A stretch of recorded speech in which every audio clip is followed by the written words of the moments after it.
And triangular traffic came into vogue, and what we think now is that the triangular traffic was not the key. The typical voyage actually was out and back from the Americas to Africa. So but that would come later. That would be 19th century, right? Well, let's put it this way. There's two ways in which Africans got into the Americas. Another one, but we want to address this because you just did it. We just saw an interview that you did with the BCU Big Cat University, and it was Legendarytopcatz.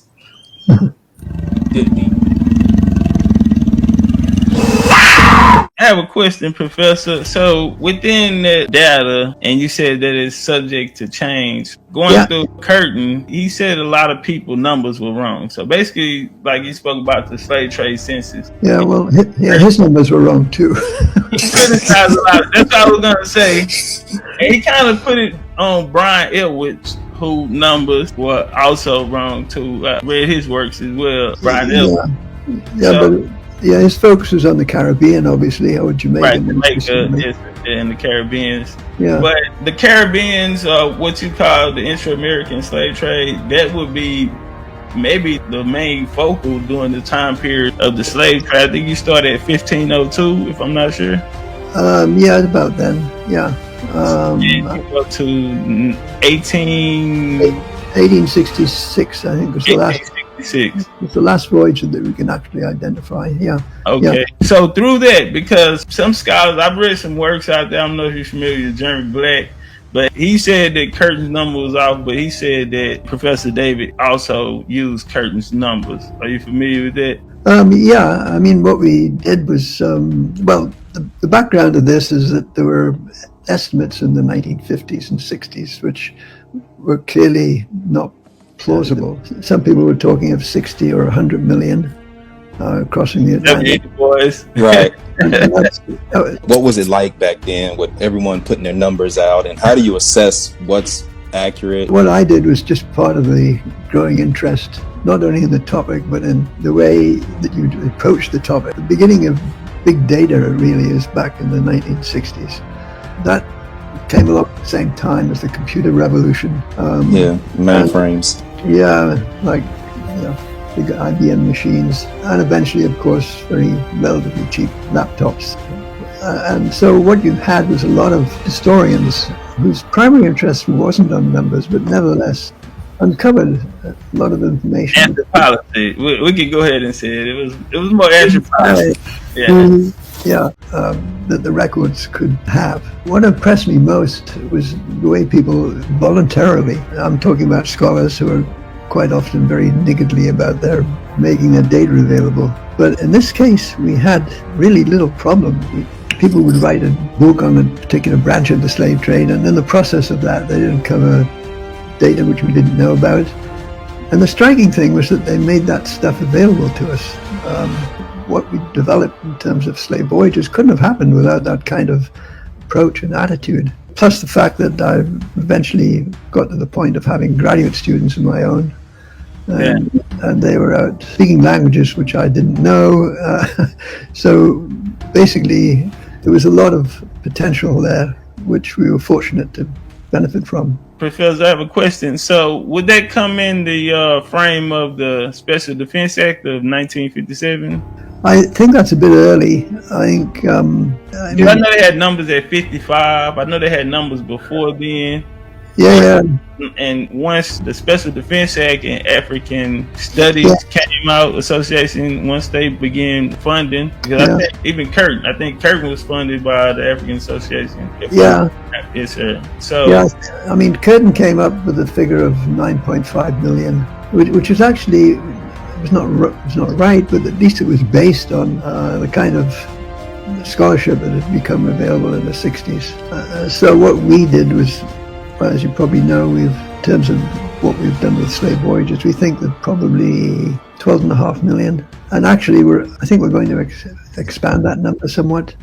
I think the true number was probably somewhere between 12.5 and 13 million. But the point is... I apologize, Professor. Is that a cutoff at 1807? Because I've heard you say North America Yeah, North America was quite different. Around the Trade Embargo Act, 1807, 1808. Yeah. The 1807 Act was actually quite effective in cutting off the traffic to North America. It certainly didn't shut it down. We know that there was illegal voyages subsequent to that, but in effect, it ensured that the time of the Civil War, when close to 4 million black Americans were living on the continent, just about all but maybe 50 or 100,000 were not African. They'd been born in the US rather than in Africa. So when you look at the first census of 1870 black Americans, there are very few Africans involved. That makes the US quite different from anywhere else in the Americas. Before we shift gears, I wanted to ask one quick question. You mentioned numbers that was produced in or like you said, between like the 40s and the 60s was based on the scholarship that was available at that time. Can you kind of share what scholarship was available at that time? Well, there was nothing in the way of what I would call numerical scholarship.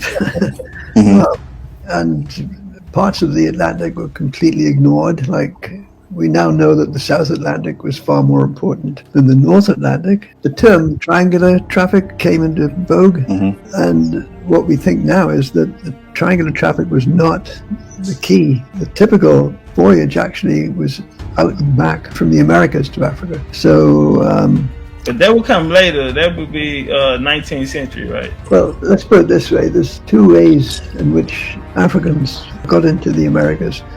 One, of course, was via a slave ship direct route, but the other was through this intra-American traffic, which hasn't, up until recently, not received the attention it should. It looks to us now that, in fact, just over 60% of all Africans that came to the Americas ended up in Brazil and Spanish America. And they got there partly, of course, by direct route from Africa, but also, far more important, was this intra-American traffic. Now, in the US, what that means is the traffic from the Old South to the New South. What had not been realized was that there was a major traffic from British Caribbean islands to Spanish America, and to a lesser extent Brazil, so that in fact we've got a traffic which just simply wasn't recognized in the scholarship. 1777 Sierra Leone Company was created. That mission failed and they moved on. That was by Thornton and the guys.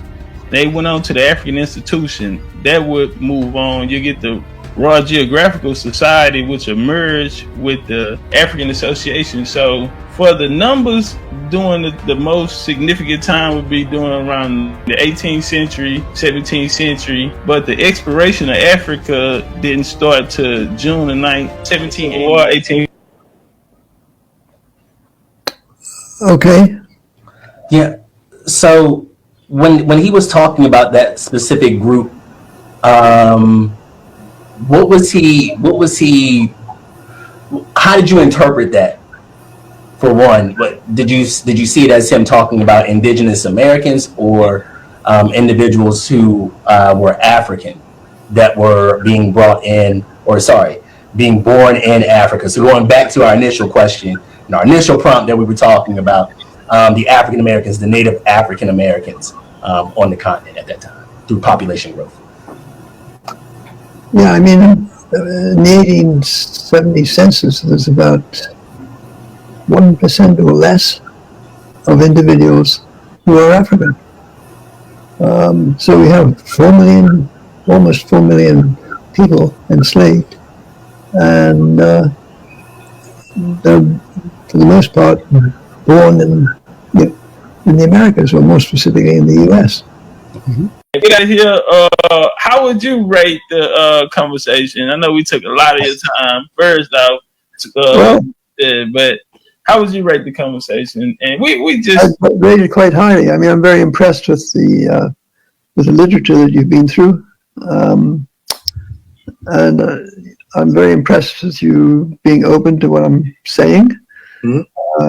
Some people are not, so I think this is all to the good, and I'd like to thank you for your time.